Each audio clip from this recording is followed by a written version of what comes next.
Hello everybody, Kenny with the Natural State Gardener again. I'm standing here at what used to be a big stand of Cannas. You look at the carnage over here. What we've done today is, it's fall, it's November the, what's today, the 11th? November the 11th, and we are cleaning out our Cannas. Typically I leave them in the beds all winter. They're fine in the ground. They're a tropical plant and they say dig them out. If you're anywhere in zone 6 on up, you'd want to dig them out of the ground because they'll freeze and they won't come back the following year.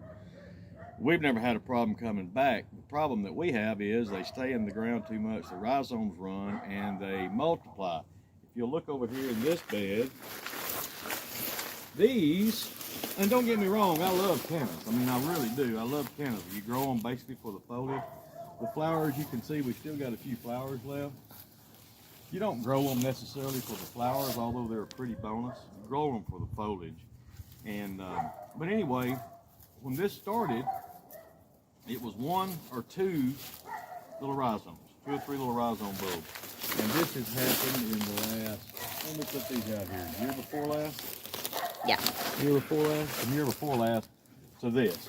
And over here, where I was just standing, you can see how they actually multiplied so much that they kind of pushed over my sunshine ligustrum over here and denied it of sunlight and nutrients, and so it's going to take a while to get it to grow back, but they will overtake after a while. So I'm digging them out, and this is how, like I say, I've never done this before. I know how to do it. I've done it years ago, but we typically leave them in the ground. Even last year, to give you some example,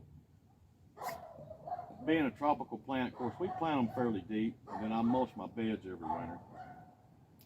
But we had 33 hours, I think it was, of temperatures below 0, and that never happens here. And they came through just fine. So it taught me a little bit about this kind of stuff. It will come back, most of it will. But I'm digging them out. Here's what they look like when they're dug out. You can see where I cut the big stem off of the top of it here.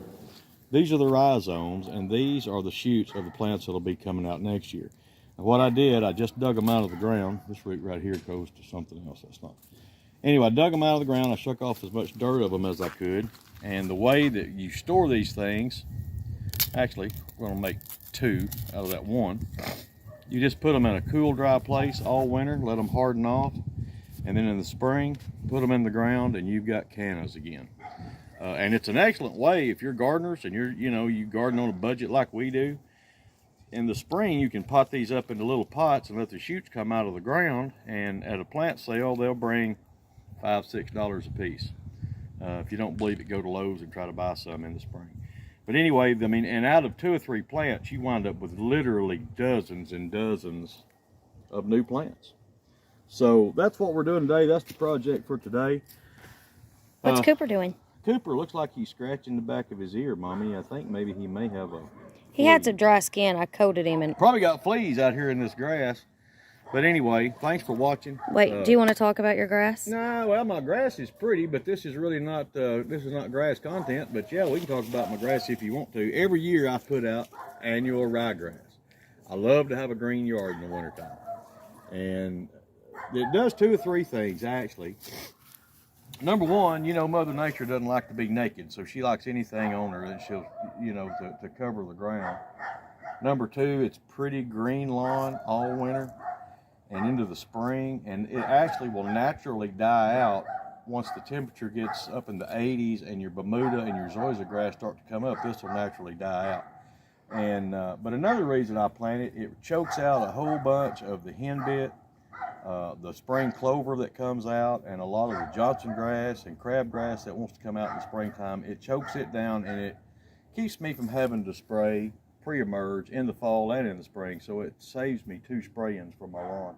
But anyway, yeah, it's really pretty, I suppose, if you like it. Problem is, if we get a lot of rain or a lot of water, which we water a lot, you got to water it twice. You got to mow it twice a week, but that's okay. Dixie scratching the same ear. Still beautiful. Well, Dixie's scratching the opposite ear. Dixie, you don't quit that. We're on TV here. So, anyway, thank y'all for watching. We'll talk to you next time. Bye.